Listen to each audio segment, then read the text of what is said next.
This program is about unsolved mysteries. Whenever possible, the actual family members and police officials have participated in recreating the events. What you are about to see is not a news broadcast.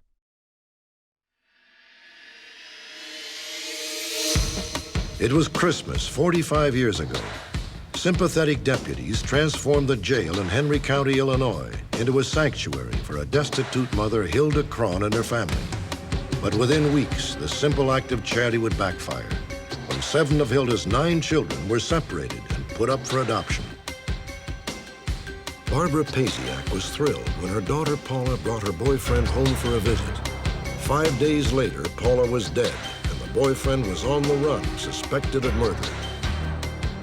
Also one of the most fascinating mysteries of this century, the story of Anastasia, youngest daughter of the last Tsar of Russia. History records that she was executed along with the rest of her family by Bolshevik revolutionaries in 1918. But evidence abounds that history may be wrong. In the 1920s, a mysterious woman turned up in Germany using the name Anna Anderson and claiming that she was Anastasia. For more than 70 years, the secret of Anna Anderson's true identity has provoked a tantalizing and often fiery debate. Join me as we journey to Russia on this very special edition of Unsolved Mysteries.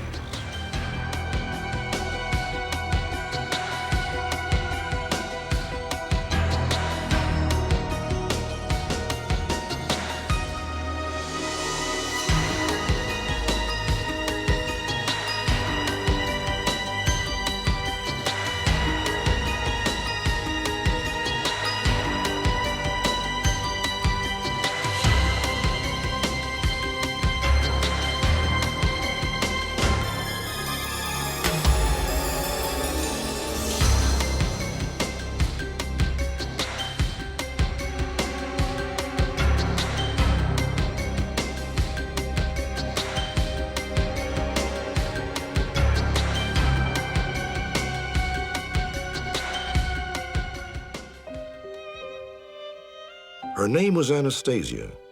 She was more royal than a princess.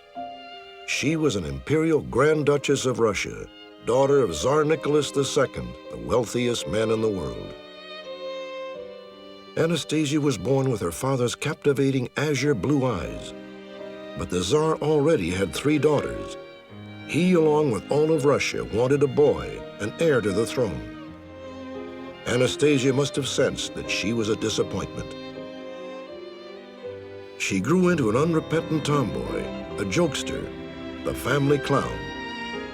Even after a son was finally born, Anastasia remained the rebel of the imperial Romanov family.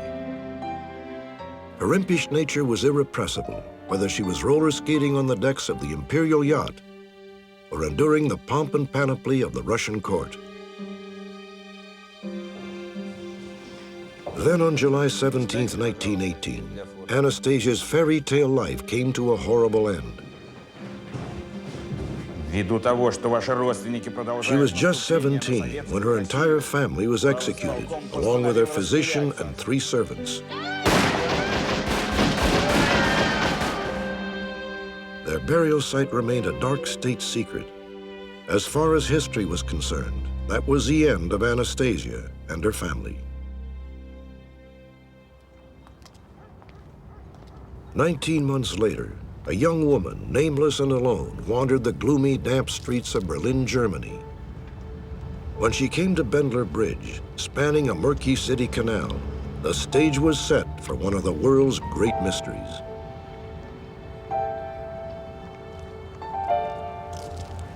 Nein, stop! Eventually, the young woman would take the name Anna Anderson and shock the world by claiming that she was the Grand Duchess Anastasia. The debate over her identity rages to this day.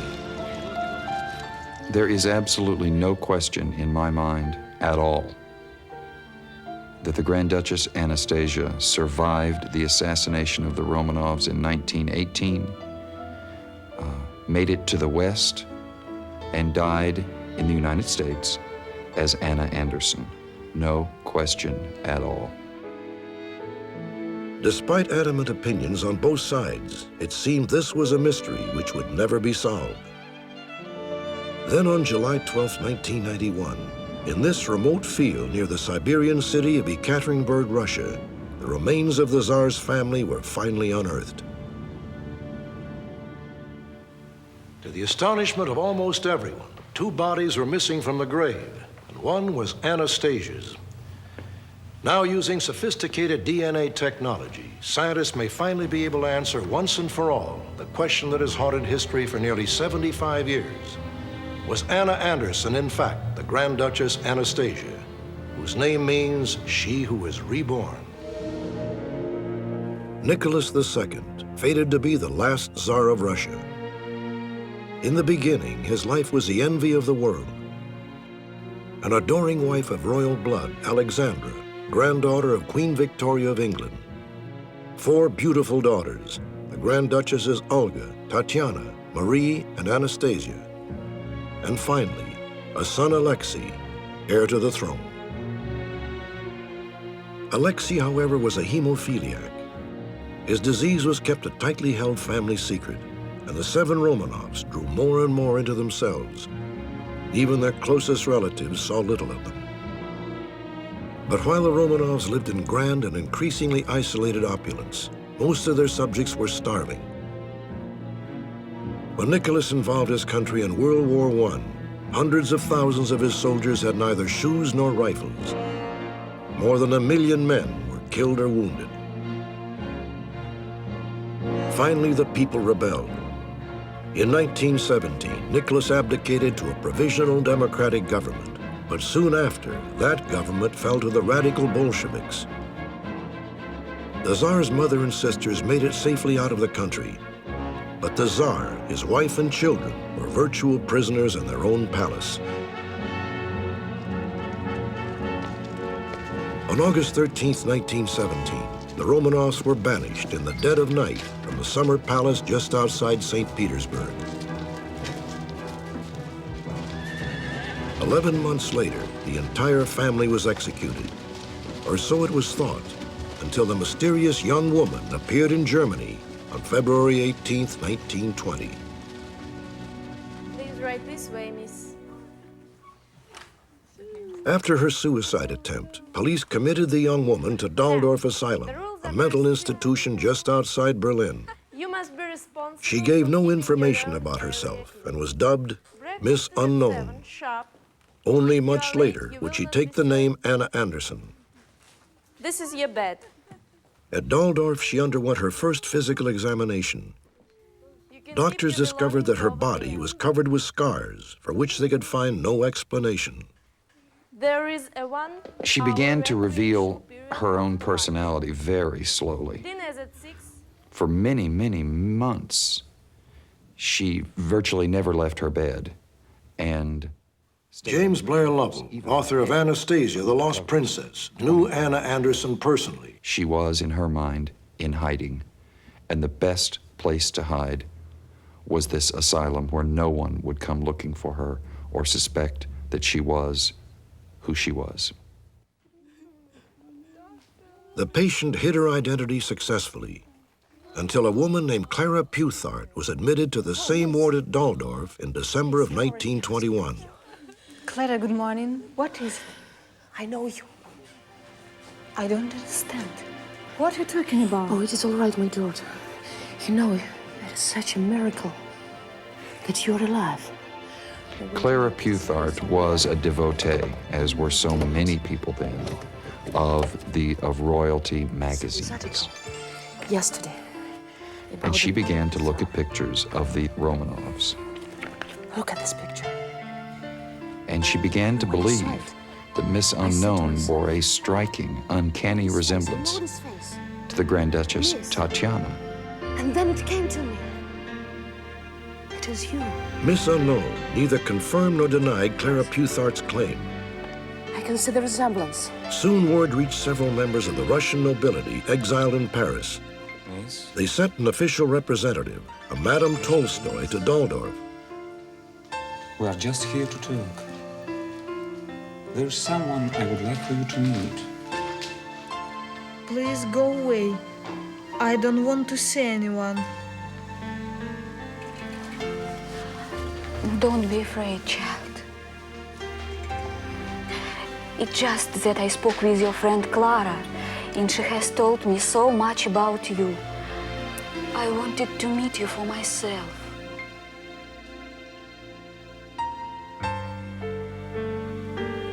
My God. She has eyes of Nicholas. Later, Tolstoy told people that when she saw those eyes, in the context of the rest of the face, she knew she was looking at one of the daughters of the Tsar. Eventually, Anna Anderson told several nurses she was actually Anastasia, the youngest Grand Duchess. Indeed, she did resemble Anastasia facially and in height and age. Apparently, several childhood scars and birthmarks were checked out, and they too matched. Now the fresh scars seemed to make sense. Perhaps they were remnants of Bolshevik bullets and bayonets.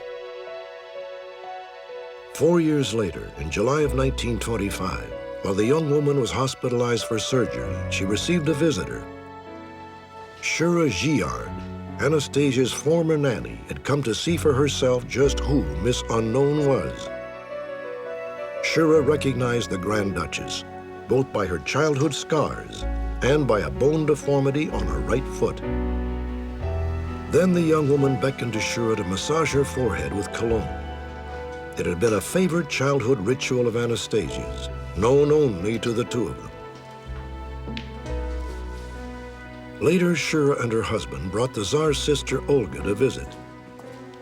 Olga had last seen her niece when Anastasia was a plump, boisterous adolescent more than a decade earlier. Is it you?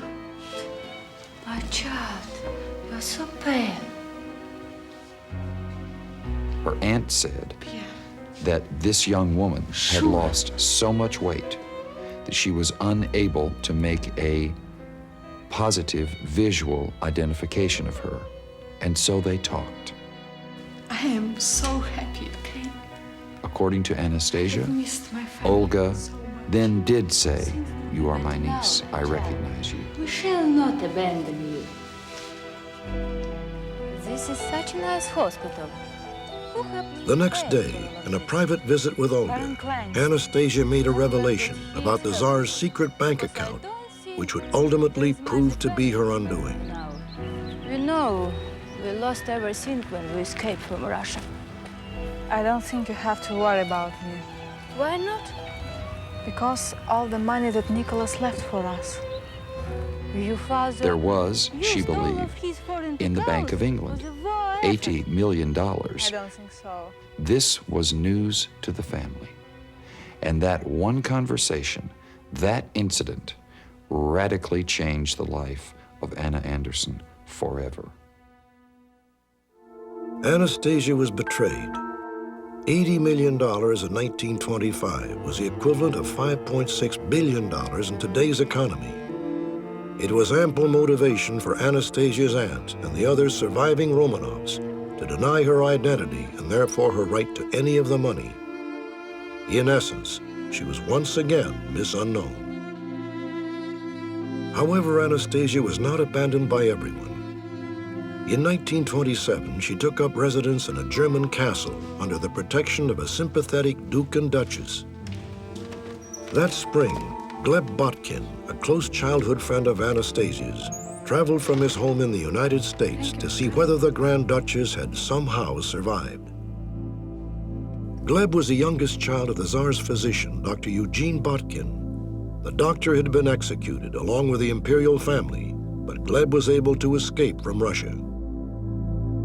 One of the childhood games that he and Anastasia had played together was that Gleb would draw or would paint a watercolor painting of animals dressed in human clothing and in human-like situations.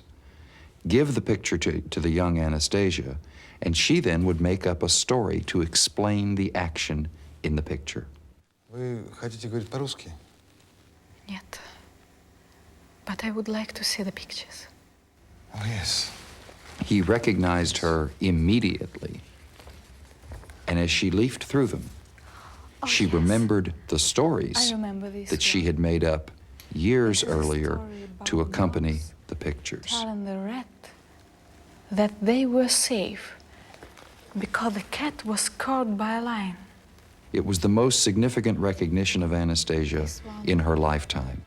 With about my father. And Gleb Botkin Yes. became, as she called the him, fox. her lifelong champion. Friend with a lion. And when the Only fox later would Anna recount for Gleb what she knew about the terrible night of July 17th, 1918. How she had been horribly wounded and rendered unconscious during the execution. How she had been thrown on a truck with the dead bodies of her family. How the truck lumbered off into the night, heading to a secret gravesite.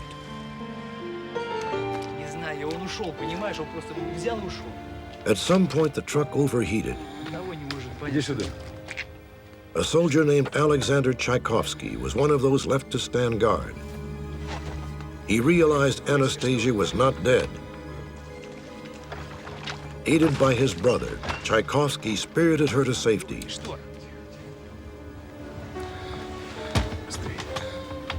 Alexander Tchaikovsky was later killed in Romania. Anastasia eventually made her way to Germany and Bendler Bridge.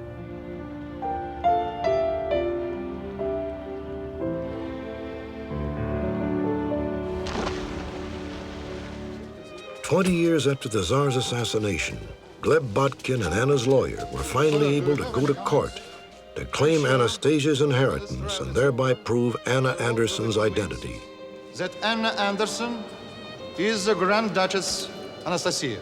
During the course of this entire case, the Romanov family... None of the principals had any idea that the case, including several appeals, would drag on literally for the rest of their lives. From the beginning, Anna's attorneys based their arguments on the numerous points of similarity between the Grand Duchess and Anna Anderson. Experts analyzed photographs of both women's ears. The match impressed even Anna's bitterest enemies. Various scars and birthmarks also matched. Handwriting samples were analyzed and found virtually identical. Anna was now 58 years old. She had become increasingly eccentric and was almost totally uncooperative, both with her own attorneys and with the courts. Anna lived in a remote German village near the Black Forest. Her modest cottage was overgrown with weeds and overrun by her 4 dogs and 30 cats. Good afternoon, Miss Anderson. What is it? Can I talk to you? In 1959, during an appeal of the case, a judge and 2 language experts came to ascertain whether Anna, who almost always spoke German or English, could also speak Russian. Who are these people? These are the experts that your attorney agreed upon. And Anastasia refused to allow anyone into her house except the I judge. never agreed to any such meeting. And when he extended his hand to shake hers, she refused to do so, saying that she was afraid of germs. In fact, she considered it a breach of etiquette on the part of a lowly German Supreme Court judge to want to shake the hand of a Russian Grand Duchess. I have made my choices, and I am willing to live with them. She refused to speak Russian to him. I don't think you understand. Was totally social, as if this were just a little tea party. And at the end of 10 minutes, she dismissed him. But this meeting is over. Finally, in 1967, the German High Court issued a decision. There was not enough evidence to prove Anna Anderson's claim. The court did state, however, that the death of Grand Duchess Anastasia could not be considered a verifiable historical fact. Despite that small victory, Anna had had enough of lawyers and courts. These home movies of Anna Anderson, televised here for the first time, were shot in Germany in 1967. The following year, Anna moved to Charlottesville, Virginia, where her protector, Gleb Botkin, introduced her to one of his friends. On December 23, 1968, Anna married Jack Manahan, 18 years her junior. 1 year later, Gleb Botkin died, never wavering in his belief that Anna Anderson was Anastasia. In fact, Anna now called herself Anastasia Manahan. She and Jack were a quirky, eccentric couple, the bane of their neighbor's existence. Over the years, Jack's once beautiful house became overgrown and full of cats. Anastasia died in 1984. Jack in 1990. 16 months later, on July 12, 1991, the imperial family's skeletons were finally exhumed near Ekaterinburg, Russia. After the execution, the bodies had been buried hodgepodge. Still, everyone expected to find all 7 Romanovs, as well as 4 members of the family's entourage. Месте сокрытия, где были In the grave, there was supposed to be 11 bodies, все скелеты, but only 9 вместо were 11 there. оказалось 9. 2 were Не missing. было. Находится For a в whole этом year, we районе looked for в the 2 missing течение skeletons, but года. we could never Прошлого find лета them. мы их искали, не могли найти. The middle face has been badly fractured. In an effort to determine which skeletons were missing, the Russians invited American forensic expert Dr. William Maples to examine the remains. It's a shame we don't have a good... We looked at the remains, we photographed the remains, we measured the remains, and for each of the 9 skeletons, we determined age, sex, race. We determined that the Tsar was most likely there. Bodied 7 is the Tsarina. We had the family physician, Dr. Botkin, and we had 3 of the daughters. But I don't believe any of the 3 daughters could be young enough to be Anastasia, who was 17 years, 1 month at the time of the shooting. Also missing were the remains of Alexei, the Tsar's youngest child and only son. It was the absence of Anastasia's body, however, which once again fueled the controversy. Was it possible that Anastasia had somehow managed to escape the carnage? Whether she could have survived that night, I seriously doubt it. As a forensic scientist looking at the objective evidence that we don't have any evidence that anyone would have survived. The damage to the remains was pretty profound.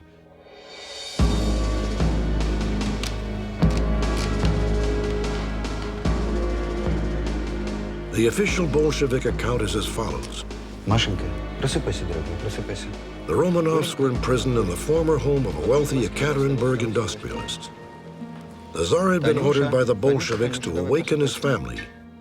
There was unrest in the town, and supposedly, the Romanovs had to be moved for their own protection. Мы сейчас должны перейти в более безопасное место. Anastasia, помоги мне. The girls were given half an hour to dress. They carefully laced on their corsets. A fortune in precious stones and gems had been sewn into the linings.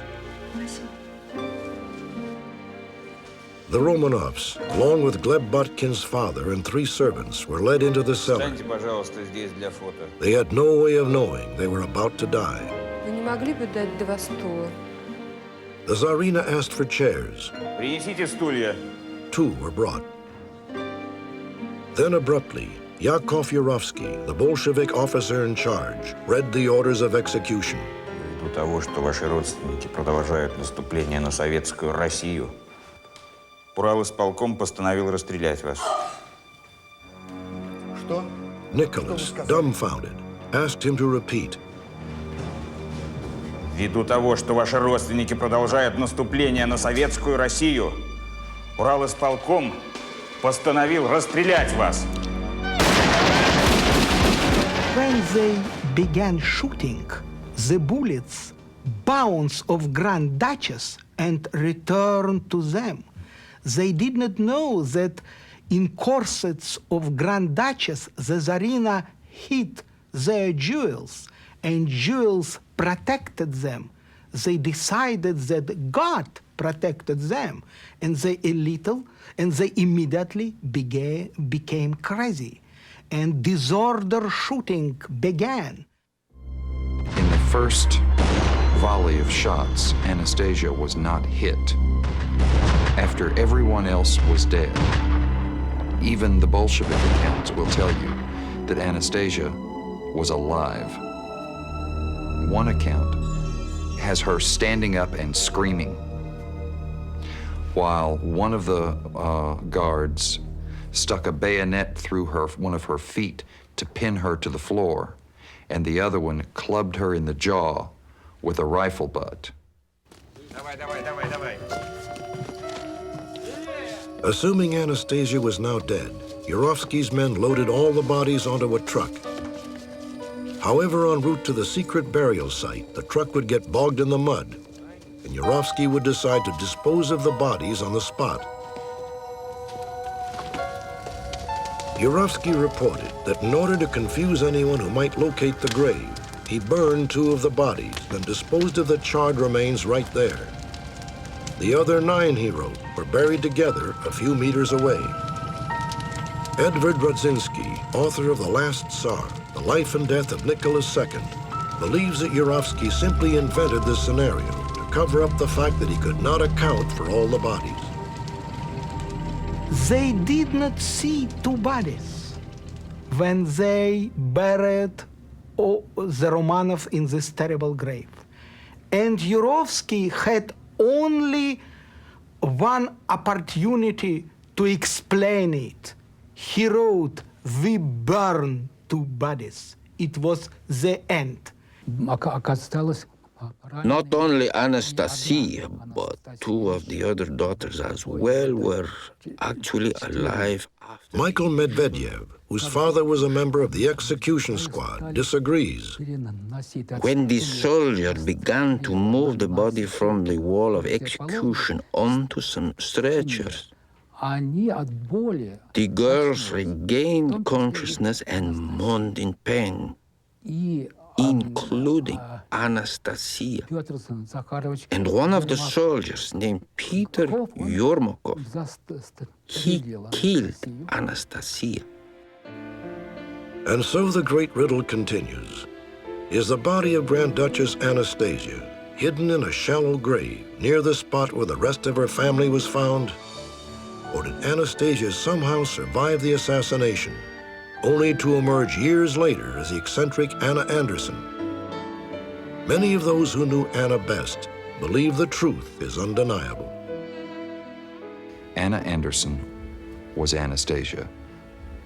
All she wanted was for the world to leave her alone and for her surviving family members to publicly acknowledge what they privately acknowledged, and that was simply her identity.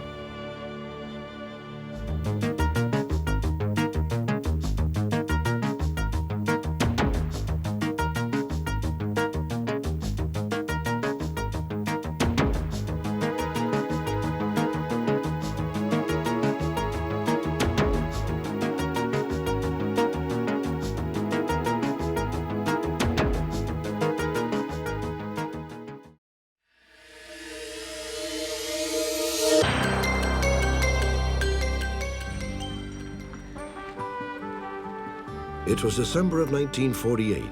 Christmas was just around the corner. Anawan, Illinois seemed like a Norman Rockwell painting. Wholesome, peaceful, serene. But while most families were joyfully anticipating the arrival of the holiday season, one couple, Frank and Hilda Kron, were visited by disaster. The Krons were dirt poor and lived with 7 of their children in a small farmhouse on the outskirts of town. There was no plumbing or heating, and every night the children all crammed into a single bed to keep warm.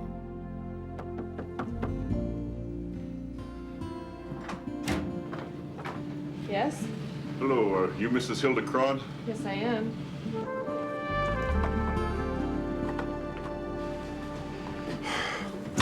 Is your husband home? No, I'm sorry. He had to leave early this morning. Why? Is something wrong? Well, yes, ma'am, I'm afraid there is. We have an eviction notice here from your landlord, and I'm afraid we're going to have to ask you and your family to vacate the premises. Mama, I'm hungry. Hurry, it'll have to wait. The deputies learned that the Krons had nowhere to go and took pity. They decided they could not let the family spend Christmas out in the cold. In the spirit of the season, they took Hilda and the children to the only available shelter in town, the Henry County Jail. Raymond Kron was 8 years old at the time. Okay, boys, here we go. Yeah, they just put us all in the car and to jail we come. It was just a place for us to be in out of the weather. Is what I kind of remember of as being that there was no other place for us. So. Suddenly, the jail was transformed. Its cold cement walls were now home for a destitute mother and her 7 young children. The boys and girls are free to roam throughout the jail, but in a mystery that is still troubling, their parents were forbidden to see one another. Dad wasn't allowed to go in to the jail to see Mother, and she wasn't allowed to go out. And I never understood that either. Like I say, they let us go wherever we wanted to and do whatever we wanted to. Sure you can. We used to be able to go outside whenever we wanted to. We used to go down and talk to other prisoners. We used to play with things that we weren't supposed to.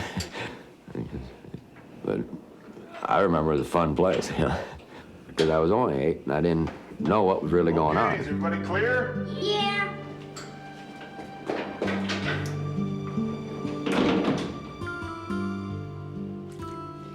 Make your hair all nice and clean. Marie Cron was 4 years old in 1948. Her memories of jailhouse life are quite different from her brother Raymond's. One time my mother was giving me a bath and the policemen were walking by. Good afternoon, ladies. Hello, Sheriff. And I got really nervous. I didn't want to be in that tub. Every time then after that it was time for me to take a bath, I didn't want to, because I was afraid these men would walk back by again and see me in that tub. A week went by, then 2.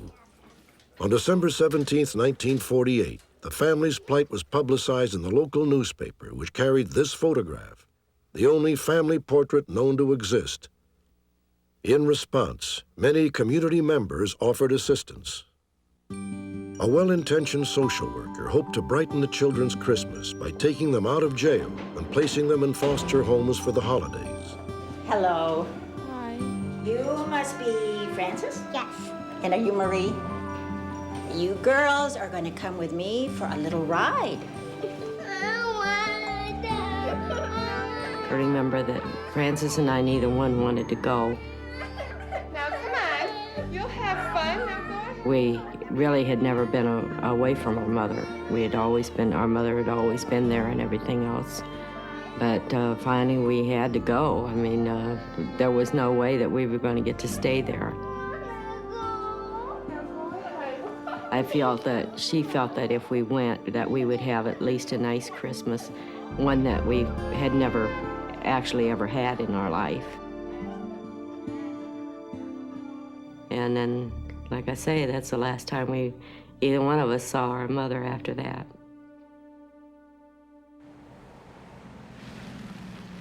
While their mother remained behind bars, Marie and Francis were placed in separate homes and eventually adopted.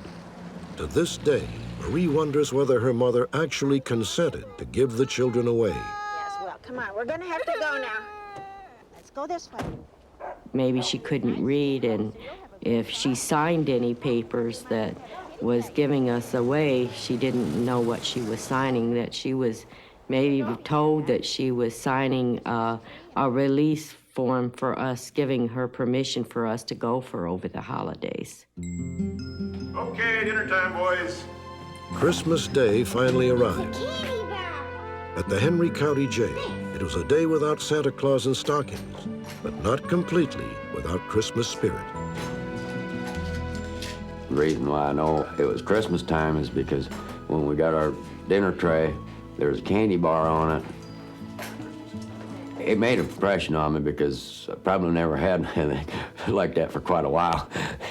And, or even, you know, anything for Christmas for a while that I remembered of, you know, and this, it did stick in my mind, and it always will.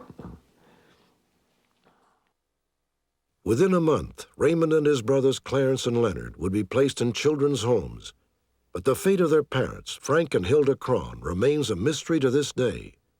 Marie recalls being told that they had been banished from the state of Illinois.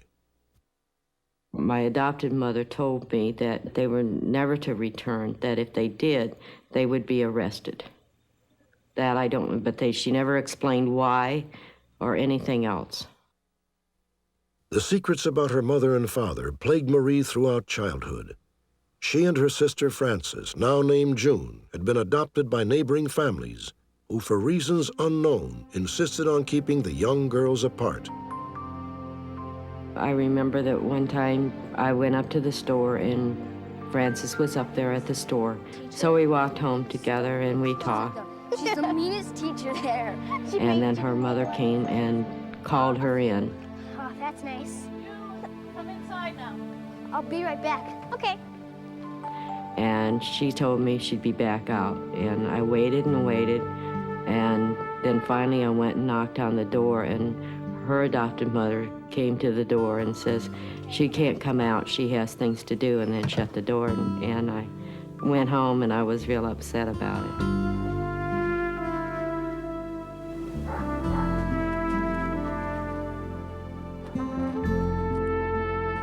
Years passed. Marie never stopped wondering about her brothers and sisters. Finally, in 1966, Marie learned through a mutual friend that Raymond, whom she had not seen in 18 years, was living in a nearby community. I remember driving down the street looking for Raymond's house, and then I saw this guy standing on the porch, and I knew right away it was Raymond, and I stopped the car and jumped out and ran up there. And it was really wonderful to see him again after all that time not being together. Marie! Raymond! Oh my God! Oh my God! The minute she got there, I knew she was my sister. It's cold. I knew it was her. And I hadn't seen her for 18 years, and it was a real exciting reunion. You know, I got a little lost on my way here, but as soon as I saw you on the porch, I knew it was you. Marie and Raymond spent hours reminiscing and catching up on the years he had spent apart. Together, they vowed to find out what had happened to the rest of their family. For 18 years, Marie and Raymond suffered through a series of near misses and false leads. Finally, in 1993, they did locate one sister, Carol. Then their story aired on Unsolved Mysteries. Incredibly, within a few hours, 2 more sisters and 3 brothers had been found. On July 9th, 1994, we were at Raymond's house in Houston, Texas, as the Cron family gathered for their first reunion in more than 45 years. Marie's dream had finally come true. I've been looking forward to this for a long time because I didn't know if I would ever get to really meet him in person or not. How you doing? I feel that the love is, still there. It never went away. It's always been there, and I always wondered about them, and now I'll finally get to find out what's been going on with their life and everything and get reacquainted. For the oldest sister, Betty Jane, the reunion was particularly emotional. I knew that was Marie right away. Just by looking at her, I knew that was Marie. And that's when the first one I embraced. I was very happy to see them all. They all started coming to me, and I started going to them, hugging them and everything. So I was very happy, and I feel good. I really do. For Raymond, the end of the search meant a new beginning. I know you're going to be tired of me a week. No, we got a lot of catching up. Yeah, we do.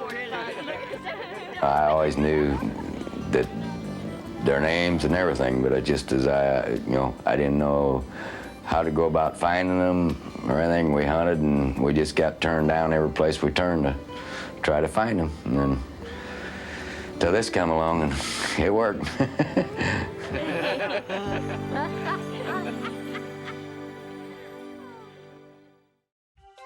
When we return, authorities need your help to find a man suspected of killing his girlfriend.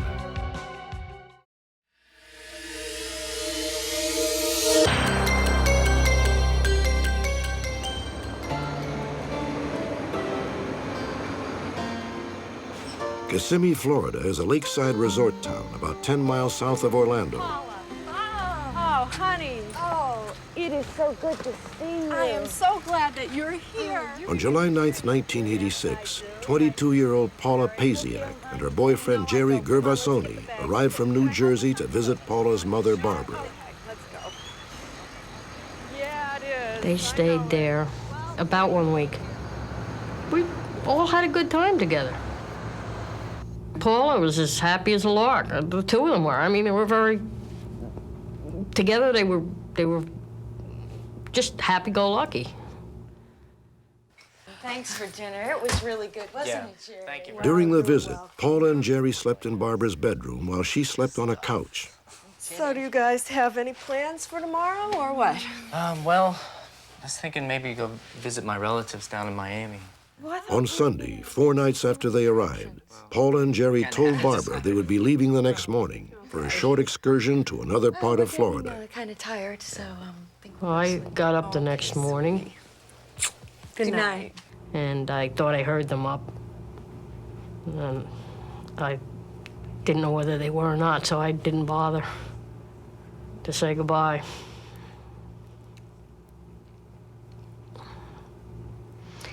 Maybe if I had, things would have been different.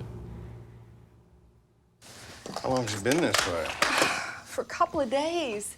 Over the next 5 days, an odd smell began to waft through Barbara's mobile home.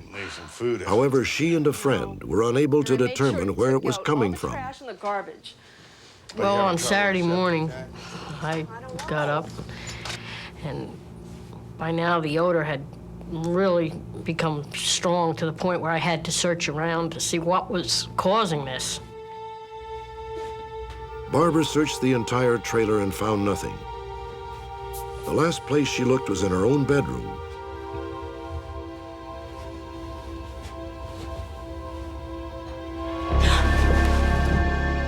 Hidden under the bed, wrapped in a bamboo curtain, was Paula's body. At first, I wasn't sure of what I seen. And just didn't expect it. I had to stop and think, is this real or am I seeing things? Paula Pasiak had been strangled to death and left under the bed for nearly a week. The prime suspect was Jerry Gervasoni, but he had dropped from sight.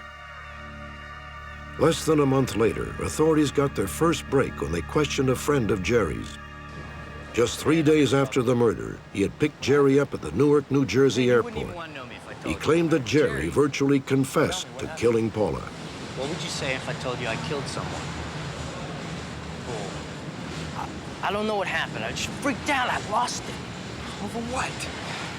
I needed some quick cash, so I swiped the old lady's paycheck. What are you doing? Nothing. Why are you in my mother's I drawers? was just looking for a lighter. Wait. Wait. These are her papers, and I saw you put something in your pocket. Are you trying to rip her off? No.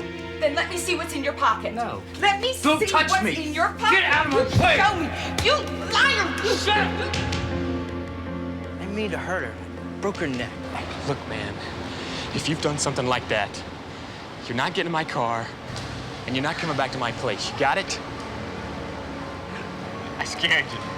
I'm just kidding. The witness was very surprised when he learned that Paula had been murdered. You should have seen your face. After 7 years, I believe that Jerry has decided that he's no longer wanted or that we're no longer looking for him, and he's able to roam the streets freely without worry of being arrested. But the 7 years since Paula Pasiak's murder have been filled with pain for her mother, Barbara.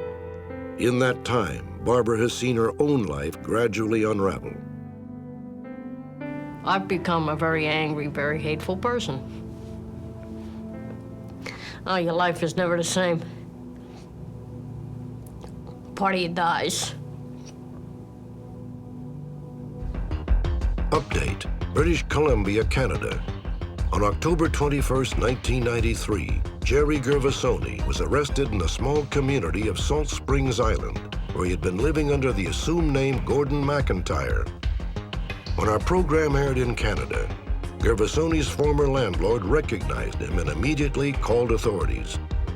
I come home and sit down to dinner about 9:30, quarter to 10, and flip on the TV, and there was this black and white photo of Gordon McIntyre, my tenant.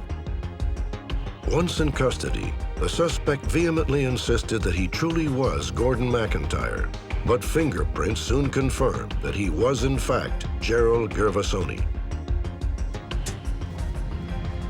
At the local airport, Gervasoni tried to avoid photographers as he was hustled onto a waiting airplane. He was then flown to a deportation hearing in Victoria, Canada. Gervasoni will be held there pending extradition to Florida, where he will face charges in the murder of Paula Pasiak.